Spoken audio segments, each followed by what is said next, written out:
a stand-up comedian. I decided I would put this doctor in his place. If you think it's so easy being funny, Doc, then why don't you tell us all a joke? So he did. And it was one of the funniest jokes I'd ever heard. I'll never forget it. His timing was flawless. A moth goes into a podiatrist's office. The podiatrist says, "What's the problem?" The moth says, "Where do I begin with my problems? Every day I go to work for Grigory Vasilovich, and all day long I toil. But what is my work? I am a bureaucrat, and so every day I joylessly move papers from one place to another and then back again. I no longer know what it is that I actually do, and I don't even know if Grigory Vasilovich knows. He only knows that he has power over me, and this seems to bring him much happiness. And where is my happiness? It is when I awake in the morning, and I do not know who I am. In that single moment, I am happy. In that single moment, before the memory of who I am strikes me like a cane, and I take to the streets and walk in a malaise, here and then there and then here again. Then it is time for work. Others stop asking me what I do for a living long ago, for they know I will have no answer, and will fix my empty eyes upon them, and they fear my melancholia might prove so deep as to be contagious.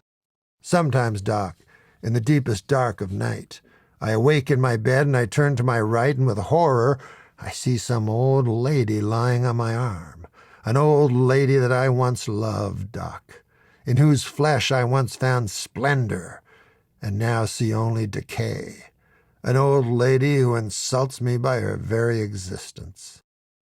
Once, Doc, when I was young, I flew into a spider web and was trapped. In my panic, I smashed my wings till the dust flew from them, but it did not free me, and only alerted the spider.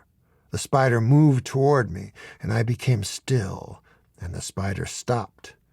I had heard many stories from my elders about spiders, about how they would sink their fangs into your cephalothorax, and you would be paralyzed but aware, as the spider slowly devoured you. So I remained as still as possible, but when the spider again began moving toward me, I smashed my wing again into my cage of silk, and this time it worked.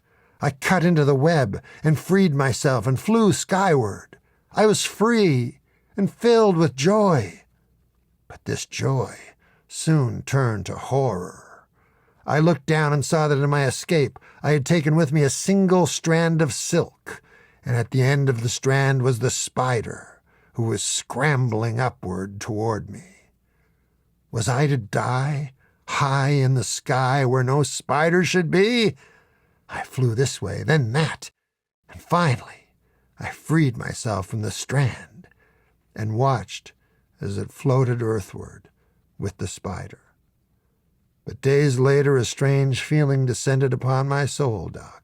I began to feel that my life was that single strand of silk with a deadly spider racing up it and toward me. And I felt that I had already been bitten by his venomous fangs, and that I was living in a state of paralysis as life devoured me whole. My daughter, Alexandria, fell to the cold of last winter. The cold took her, as it did many of us, and so my family mourned. And I placed on my countenance the look of grief, Doc, but it was a masquerade. I felt no grief for my dead daughter, but only envy.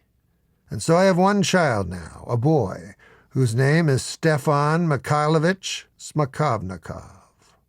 And I tell you now, Doc, with great and deep shame, the terrible truth. I no longer love him.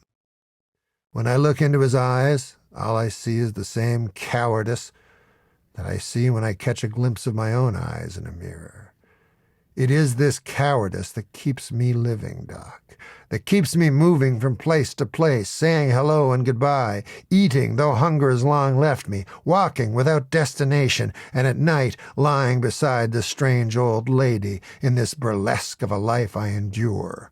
If only the cowardice would abate for the time needed to reach over and pick up the cocked and loaded pistol that lies on my bedside table. Then I might finally end this facade once and for all. But alas, the cowardice takes no breaks. It is what defines me. It is what frames my life. It is what I am. And yet I cannot resign myself to my own life. Instead, despair is my constant companion as I walk here and then there, without dreams, without hope, and without love. "Moth," says the podiatrist, your tale has moved me, and it is clear you need help, but it is help I cannot provide. You must see a psychiatrist and tell him of your troubles. Why on earth did you come to my office? The moth says, "Because the light was on.